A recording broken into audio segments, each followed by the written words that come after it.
మన తప్పు లేనప్పుడు మనల్ని ఎదుటి వాళ్ళు నిందిస్తున్నప్పుడు, నిందలు వేస్తున్నప్పుడు, మనది తప్పు కాదు అని ఎంత చెప్పినా కూడా వాళ్ళు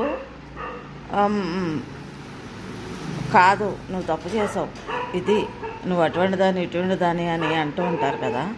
అటువంటిప్పుడు మనం వాళ్ళతో ఎటువంటి వాదనలు పెట్టుకోవద్దు.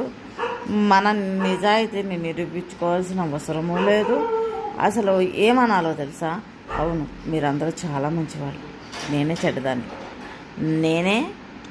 చెడ్డదాన్ని కాబట్టి నేను మీ అంత మంచి వాళ్ళ మధ్యలో నేను ఉండలేను కాబట్టి, ఉండకూడదు కాబట్టి మీరు మీతోటి నేను కొంచెం దూరంగా ఉంటాను, నాతోనే మీరు దూరంగా ఉండండి అని అనుకుంటూ మనం వాళ్ళకి దూరంగా ఉంటూ మన పని మనం చేసుకుంటూ ఎన్ని మాటలన్నా ఎన్ని రకాలుగా మనల్ని నిందించినా కూడా మనం ఏం చేయాలి? తలంచుకొని బతికేయాలి. భగవంతుడు అనేవాడు ఉన్నాడు చూడండి, ఆయన ప్రతి ఒక్కళ్ళకి వాళ్ళు చేసిన దాన్ని కర్మని ప్రతి ఒక్కటి ఇచ్చేస్తూ ఉంటాడు. ఆయన ప్రతి ఒక్కళ్ళకి కర్మ అనేది ఇది అవుతూ ఉంటుంది కదా, ఆయనకు అడిగేస్తూ ఉంటాడు. ఆయన పైన ఒకళ్ళు ఉన్నారు కదా, వాళ్ళు చూసుకుంటారు. మనం ఏమీ బాధపడాల్సిన పని లేదు, అస్సలు దాని గురించి ఆలోచించాల్సిన పని లేదు అని అంటూ ఉంటారు కదా చాలామంది. కాదు, చాలా బాధపడుతూ ఉంటాం మనం.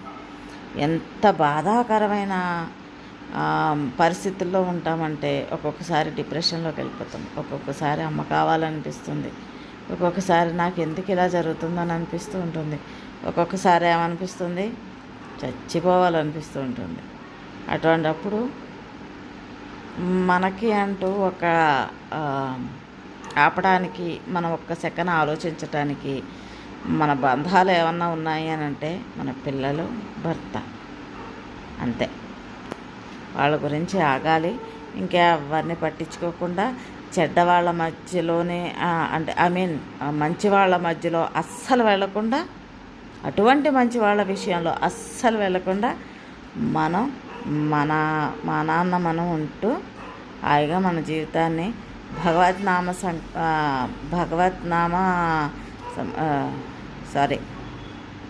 భగవంతుని తలుచుకుంటూ ఆ నామాన్ని కీర్తించుకుంటూ శ్లోకాలు చదువుకుంటూ భగవంతుడిని ఎప్పుడూ పూజించుకుంటూ జీవితాన్ని గడిపేయడమే. కాలం ఒకటి ఉంటుంది కదా, భగవంతుడు చూస్తాడు, అన్ని లెక్కలు తీర్చేస్తాడు, అంతే.